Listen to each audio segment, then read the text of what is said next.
Hey hello everyone, this is your Bollywood spy यानी कि RJ Divya सोलगम। और इस वक्त मेरे साथ मौजूद है हम सब के चाहिए लक्ष्य। लक्ष्य, सबसे पहले तो कॉन्ग्रेचुलेशंस। Thank you sir. मतलब धमाके पे धमाका नहीं कहूँगा, मतलब कत्ले आम कर रहे हो आप।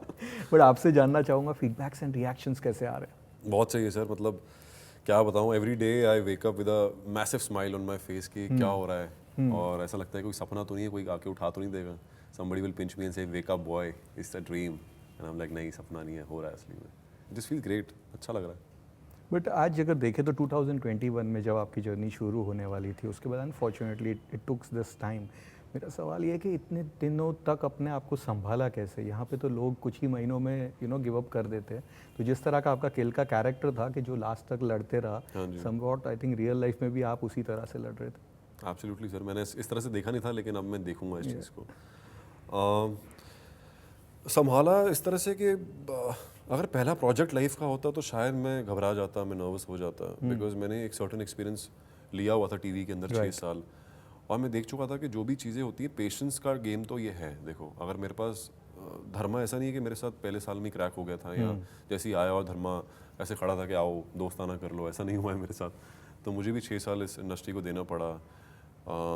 वॉरियर हाई किया, अधूरी कहानी हमारी किया, परदेश में है मेरा दिल, एंड देन पोरस हैपेंड। तो 4 शोज़ मैंने लगातार किए हैं, और मैं उन 6 सालों में मैंने एक दिन भी वेकेशन नहीं लिया है।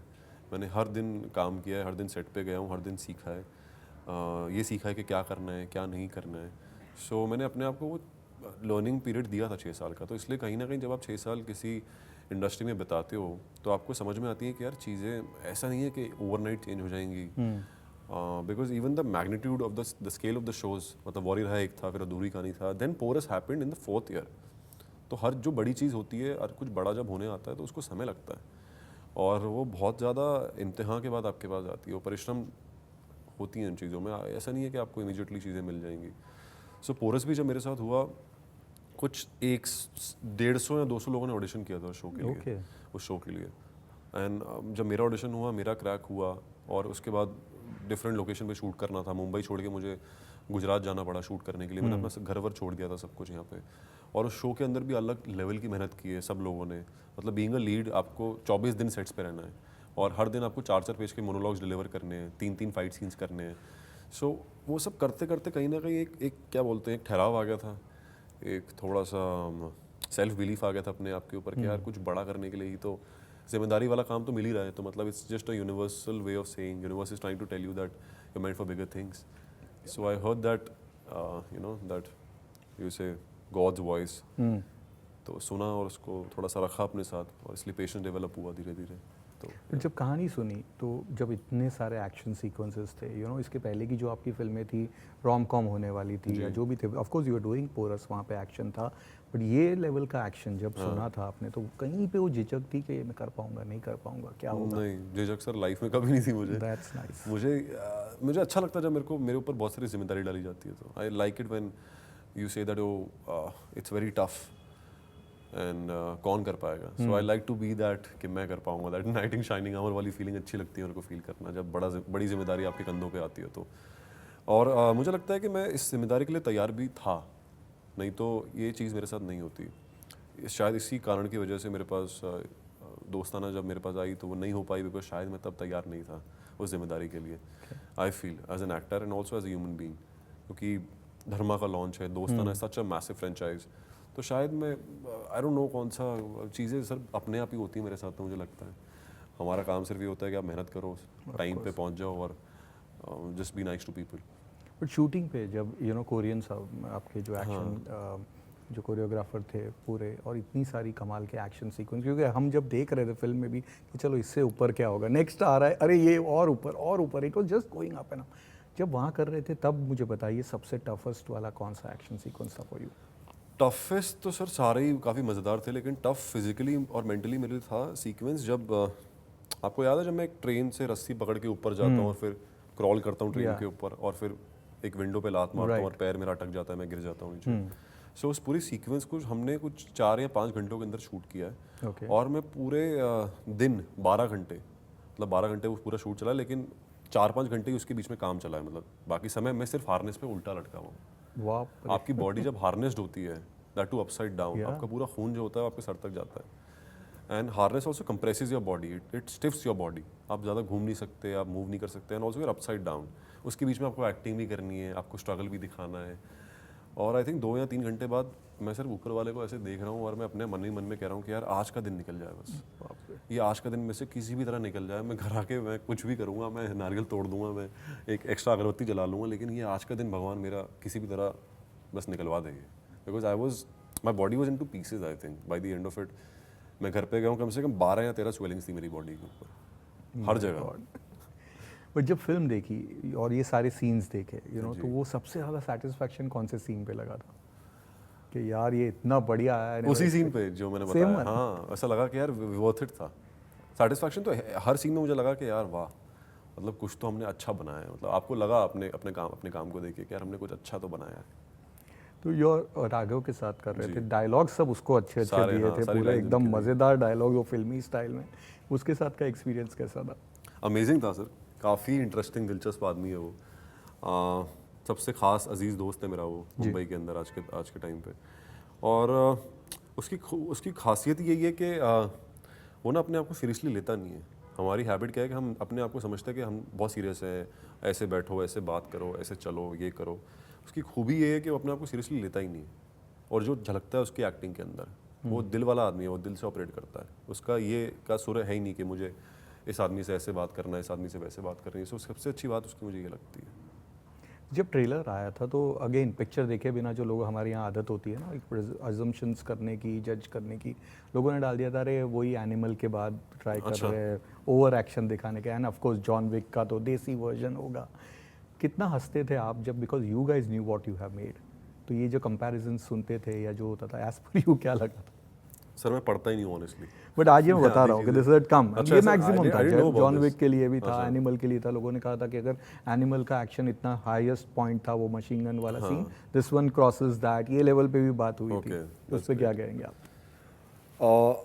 सर ये तो अब लोगों की बातें हैं, इसमें मैं क्या बोलूँगा। ठीक है, मतलब एनिमल में जो उन लोगों ने दिखाया वो भी अच्छा था एक्शन। हम लोगों का थोड़ा सा डिफरेंट था एक्शन। हम लोगों ने कोशिश की है कि थोड़ा सा चीज़ों को रियल रखें, और ऐसा नहीं कि एनिमल में चीज़ रियल नहीं थी, लेकिन हमारा एक टेक बहुत डिफरेंट टेक था। It was a love story that eventually becomes a revenge story. So चीज़ें बहुत सिंपल रखी हैं, और जिन लोगों को ऐसा लग रहा है कि हमने इसके ऊपर किया है, उसके ऊपर किया है, हमने सिर्फ अपना किया है। हमने किसी को देख के ये नहीं बोला कि इससे बेहतर करना है या इससे ऊपर जाना है, ऐसा कुछ थॉट था नहीं हमारा। हमें सिर्फ एक ऑनेस्ट, एक सिंसियर फिल्म बनानी थी, और हमने आई थिंक वो मुकम्मल कर लिया है।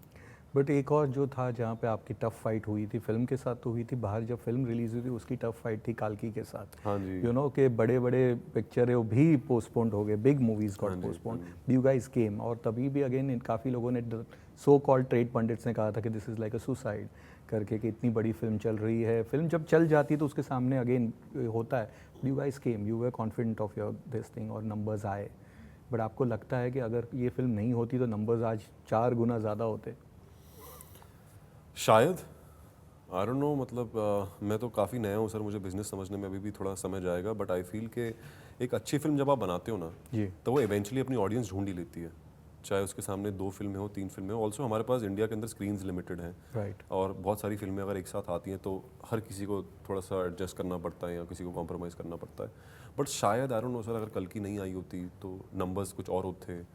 लेकिन जितने लोगों ने भी हमारी फिल्म देखी है सर, मुझे खुशी है, जितने भी लोगों ने देखी है ना, उसको प्यार दिया है, 100%। और वो दोबारा फिल्म हमारी देखने आ रहे हैं, अपने दोस्तों को भी लेके आ रहे हैं। सो मैं उसलिए ग्रेटफुल हूँ कि जो हो रहा है वो बहुत अच्छा है। अब ये होता तो वैसा होता तो ऐसा होता, उसके ऊपर ज़्यादा सोचना नहीं है मेरे को, लेकिन जो सच्चाई है वो बहुत अच्छी सच्चाई है, और I want to you know just rejoice this moment every second of my life. Of course. But यहाँ पे एक और चीज़ इंडस्ट्री में होती है कि जो एक नए नए जब एक्टर आते हैं तो एक इमेज के साथ इंडस्ट्री उसे फिक्स करने की कोशिश करती है। ऋतिक रोशन जब आए थे तो सोचा कि नहीं ये लव बॉय टाइप के इमेज पे इनकी फिल्में बनाएंगे, ये आए थे। आपके साथ यहाँ पे हुआ, ये पिक्चर हिट हो गई है, अलग तरह का एक्शन है, डू यू फील कि कहीं पे ये जो एक एक्शन इमेज आपके साथ शायद अटक जाएगी? अब your fans might like to see the same thing, because Tiger के साथ भी वही हुआ, विद्युत के साथ भी वही हुआ। आपको लगता है कि ये सेम चीज़ हो सकती है? अभी तो हुई नहीं है सर, तो जो हुआ नहीं है उसके बारे में मैं क्या बात करूँ। But fans would, I would love to see your next movie like the action film. नहीं, अगर कोई एक्शन ऐसा है जिसके पीछे बहुत स्ट्रॉन्ग स्टोरी है या बहुत स्ट्रॉन्ग मोटिव है, तो मैं definitely, why would I not want to do something I am good at. आपने दोस्ताना की बात की, अगर I like to go there, क्योंकि मोस्ट अवेटेड फिल्म थी, हम सब भी वेट कर रहे थे काफ़ी वक्त से दोस्ताना 2। स्टारकास्ट जब अनाउंस हुई थी, Janhvi Kartik you were there part of it, इस तरह से बहुत ज़्यादा एक्साइटमेंट थी। तो आप कुछ बताइए, क्या था, कैसा था रोल, कुछ उसके बारे में। आज हो गया, अब वो नहीं बनने वाली है, but again of course we can just think and wow काश ऐसा होता। रोल क्या था मुझे याद ज़्यादा नहीं है, एनआरआई कैरेक्टर था मेरा, आई थिंक कोई ओके बाहर से आता है। मेरे को सच में कोई सर मेमोरी उसकी ज़्यादा अभी है नहीं, तो मैं I can't comment much on that. Okay yeah but it was a very fun script और काफ़ी मज़ेदार स्क्रिप्ट थी, और ऑफ कोर्स दोस्ताना की फ्रेंचाइजी थी। तो मैं तो काफ़ी एक्साइटेड था उस स्क्रिप्ट को लेके, बट ठीक है, जो होता है अच्छे के लिए होता है। We all have our childhood favorite action movies. Which are your childhood favorite? Hindi, English, whatever. I remember watching Bloodsport, Van Damme की एक फिल्म थी Oh, ब्लडस्पॉट yes. करके, और उस फिल्म ने कुछ तो मतलब वो हिंदी में डब होके आती थी हमारे यहाँ पे, तो हिंदी में डबिंग देख रहे थे, मैं और मेरे पापा देख रहे थे वो फिल्म। Okay. और कुछ तो मुझे लगा यार कितना कूल है यार ये एक्शन, ये क्या हो रहा है।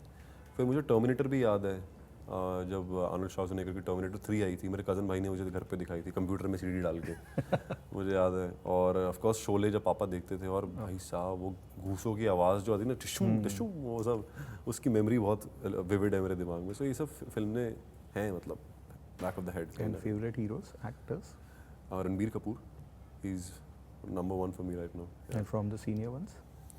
Shahrukh sir, Ah, can not deny it, of course. He is my inspiration, he is my everything. और कोई फर्स्ट मीट जो आपका जो था सेलिब्रिटी के साथ का fan boy moment? Fan boy moment मेरे लिए शाहरुख सर के साथ ही हुआ था। प्लीज ज़्यादा तो बात नहीं कर पाऊंगा उसके बारे में मैं, बिकॉज कॉन्फिडेंशियल है वो। ठीक है, कैसा रहा, क्या हुआ? काफ़ी ही मुझे एक था कि सुना था उनके बारे में कि लोग बोलते हैं कि काफ़ी इंटरेक्टिव हैं, वो सामने से आके बात कर लेते हैं, ये करते हैं, बट आई थॉट कि यार क्यों वो मुझसे आके बात करेंगे, ये क्या है वो क्या है। बट देन उनको पता चला था मेरे बारे में कि मैं कुछ प्रोजेक्ट कर रहा था, तो वो मेरे पास आए, उन्होंने 3 या 4 लाइनें मुझे ऐसी बोली हैं, और जिसने मतलब मेरा पूरा माइंडसेट ही चेंज कर दिया था एक्टिंग के ऊपर और अपनी लाइफ को लेके। So just the way he makes you feel important ना, like if there are like 50 people in this room, he will make everybody feel equally important, and you start loving the man for that reason. जिसको सबसे ज़्यादा important feel करना चाहिए, वो आपको सबसे ज़्यादा इंपॉर्टेंट फील करवा रहे हैं। सो वो फीलिंग ही डिफरेंट होती है। एंड आई थिंक ऐसा कोई आदमी नहीं है जो उनको देख के ना बोलता हो कि आई एम इंस्पायर्ड। हम तो देख के ही बोलते हैं कि यार आज भी सीखने को मिल रहा है, आज भी सीखने को मिल रहा है, कुछ ना कुछ सीखते रहते हैं उनको देख के हम। On that note, again, we wish you all the best for all your future ventures, and thank you Thank for you. being with us. Thank you.